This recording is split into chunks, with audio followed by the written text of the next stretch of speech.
there. On this episode of Check-In, I'm going to be talking about COVID, some of the stresses that families and individuals might be experiencing, and some coping skills to try and get through this time. Everybody has been affected with COVID in one way or another, and probably one of the biggest stresses is loss. We've lost so many things. We've lost life as we knew it. We've lost people that we love. We've lost friends. We've all been affected by this, which is one of the biggest stresses that we're looking at. Also, there's looking at things like homeschooling. So families are having to adjust their lives. One parent might be juggling their jobs so that they're being able to homeschool in the day. There's been closures of churches, closures of restaurants and bars. Funerals, we're not able to go, everybody can't go all the time, they're limited numbers. So it's been a really tough time all around. Recreation, sports, soccer, so one can't actually go and play sport anymore. And also there doesn't seem to be an end in sight, because just when you think it's maybe over, then there's another variant and we all start all over again. So it's been a tough time all around for everybody.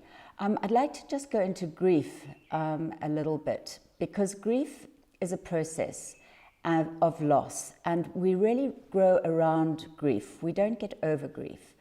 There are a few stages of grief that you can go through, and they're not necessarily linear. So there's denial, there's anger, there's sadness, there's bargaining, and eventually some type of acceptance with it. So when you're grieving, give yourself time to mourn. Be kind to yourself.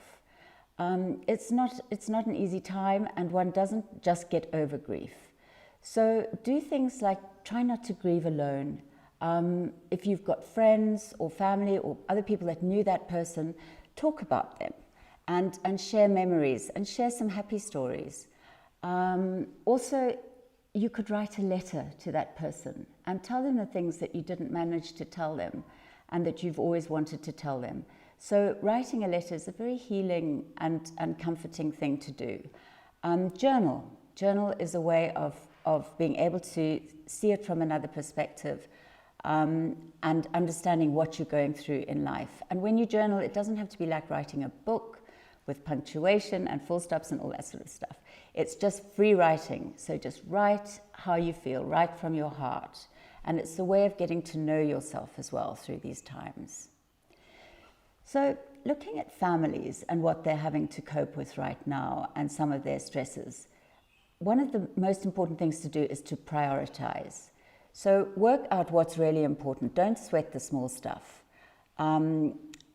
So sometimes when it all comes on top of you and there's almost too much stuff going on, you can lose it and get really, really mad. So if you feel that this is happening and you're going to shout at your children because they've been shouting at each other all day, take a breath, stand back and communicate. Say to them, I'm really, really struggling right now. This is a very, very tough time. I'm going to take a step back and give myself half an hour. And when I come back, we can work out this whole situation. And so try and communicate what's going on, because they are really tough times. Also with families, put up some boundaries. You're going to need time to recharge. So make sure you do have time for yourself to recharge, time for the kids' time, adult time, and all that sort of thing. Also try and be as positive as you can. There's so much bad news out there. So instead of listening to the bad news, maybe just listen to a reputable TV show or news that you're going to get the good news and the true news. Don't listen to just anything, because it gets very depressing. And there's so much good stuff out there. So rather focus on the positive and focus on what's good. A technique we use in psychology is called ACE. And I suggest that you can introduce this into your daily life. ACE is achieve, connect, and enjoy. So you could do something, for example, cook a meal together as a family. So each person in the family can do a different course. So that's achieving, where you're learning to make different recipes. It's connecting with each other as a family. And it's having fun, because at the end of it, you cook the meal, you eat the meal, and you have a lot of fun together. So ACE is a good technique to try and bring in. It could be a badminton game where you all play it together. And this can go on to individuals as well. So individuals can take the ACE technique as well, achieve, so you could do something like, you've always meant to clean up that cupboard and sort that filing out. So you can use it in that way, of achieving that way. And another great achievement right now is there's so much to learn. There's so much on the internet. There are all the courses. You could do another degree. You could learn something you've always wanted to do. For example, art or writing, all those sort of things. So that's a way to achieve, to connect, virtual connection with internet right now. We're so lucky. So you can always phone someone and you can have a meal with someone, a virtual meal with someone, and to enjoy. So take time off, maybe binge watch a TV series that you love to do, or exercise, or bake, do something that you enjoy. Also for individuals and for families right now, we have so little control in our lives. So focus on what you can control and what you can do. And you can control things like your attitude, how you think about things. You can control right now.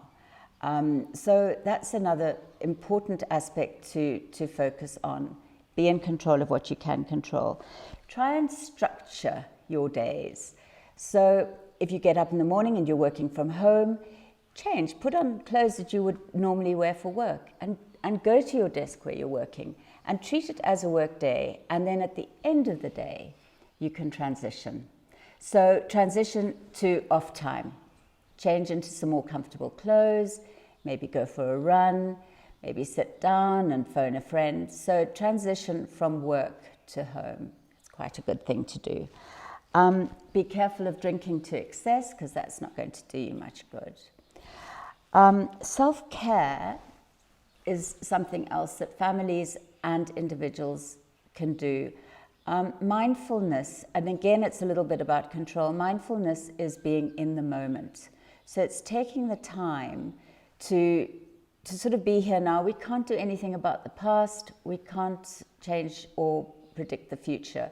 So perhaps take off your shoes, walk barefoot around the garden, and just really be in the moment. Think of what you can smell, what you can see, listen to the sounds. So really be in the moment. Another thing with self-care is to be grateful.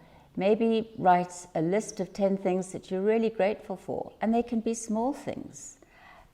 For being healthy, perhaps, or having a roof over your head, or having friends that you can call and talk to. So gratefulness is another aspect of self-care that's really good.